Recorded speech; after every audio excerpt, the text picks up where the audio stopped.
So building off of yesterday, talking about facing your problems, okay? So a lot of times we'll do drills in our practices called closeouts. And what a closeout is basically your opponent catches the ball. So they catch the ball and they're ready to play, they're ready to shoot or whatever they're gonna do. And our defenders have to run from where they are defending, sprint, start chopping their feet, and then to close out to defend the shot, the pass, the dribble, or whatever, okay? So they're doing all this. So what tends to happen, again, with little kids is somebody runs at them and they pick the ball up really fast, okay? That's just habit, that's just natural, whatever instinctive mindset they have. And I should say, there's a lot of older kids as well, because older kids do it as well. College players do it, pro players do it. But what happens is they pick the ball up, and now they're yelling, help, help, help, help, trying to pass the ball somewhere. And then sometimes they'll do this. They'll pivot and they'll turn their back to the defender. And so what I try to tell them is just because you turn your back to the defender doesn't mean the defender's gone away. The defender doesn't float off somewhere and it's not there anymore.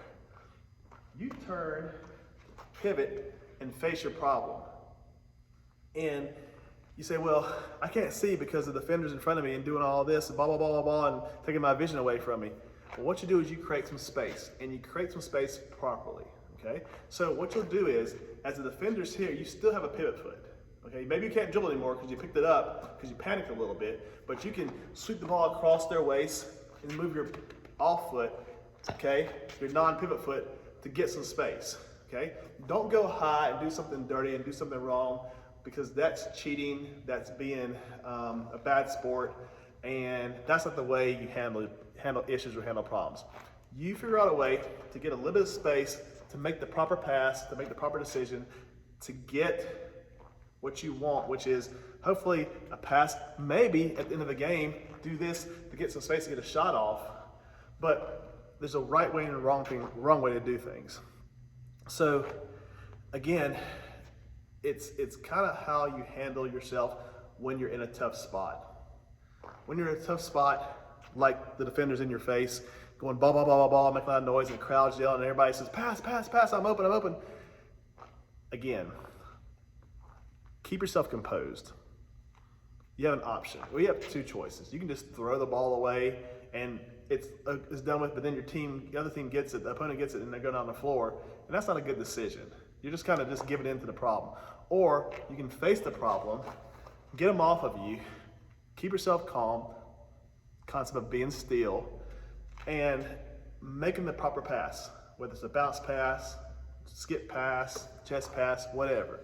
But understand that you have a choice when it comes to dealing with that on the court, just like you have a choice when it comes to dealing with it in life. And if you just keep yourself calm, and you practice this, because the more you practice it, the more instinctive it becomes, and you're building good habits. Then when it comes in the game, it will happen in the game. It's unavoidable. When it happens in the game, you'll make the proper play. And make the proper play, things are fine. So again, try to keep that in mind, that when things happen on the floor and the defender's in your face, you have a choice. You can turn your back to it, but the defender's still there. Or you can turn and face your problem and deal with it and make the proper play and proper read, okay? Keep that in mind as we go forward with this.